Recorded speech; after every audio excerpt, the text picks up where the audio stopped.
Assalomu alaykum meni aynanilarim. Mana bugun barxitli gulimizni tayyorlanish jarayonini ko'rsatib beraman. Shunaqa cho'pimiz kerak bo'ladi. Barxitli gul, buni ham o'zimiz tayyorlaganmiz. Tayyorlanish jarayonini ham joylayman xudo xolasa. Shunaqa qilib chekalarini bezash uchun gul qog'ozdan kichkina to'rtburchak kesib olamiz. Uchlarini uchlariga tekkizmagan holatda buklab turib, chekalariga yopishtirib chiqamiz. Bu gul budjetli variant, bolalarga, yosh bolalarga maktab, bog'chaga bergani bayramlarda juda ham yaxshi. Shuning uchun zelenlari, barglari ozroq. Agar yaxshiroq variant qilaman desangiz, har qancha qo'shsangiz bo'laveradi. Buketda o'rash uchun shunaqa qilib tayyorlab olamiz, chekalarini mustahkam qilib qotirib. Xo'p, endi yopishtirishni boshlaymiz. Kilaylab olib turib qog'ozimizni shu cho'pga yopishtirib chiqamiz.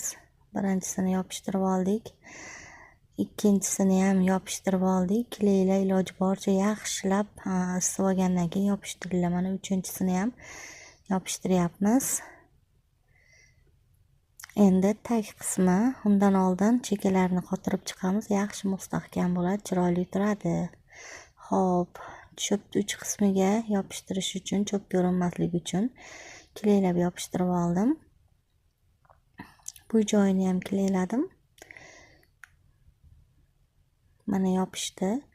Endi boya kapalaysimon qilib mustahkamlab olgan qog'ozimizni yopishtirib chiqamiz. Ikkala tarafiga ham, orqa oldiga. Endi xohishinglarga ko'ra bantik taqib qo'yamiz. Mustahkam bo'lib turadi. Yosh bolalar ko'targanda ham chiqib ketib qolmaydi. Juda ham chiroyli, juda ham oson.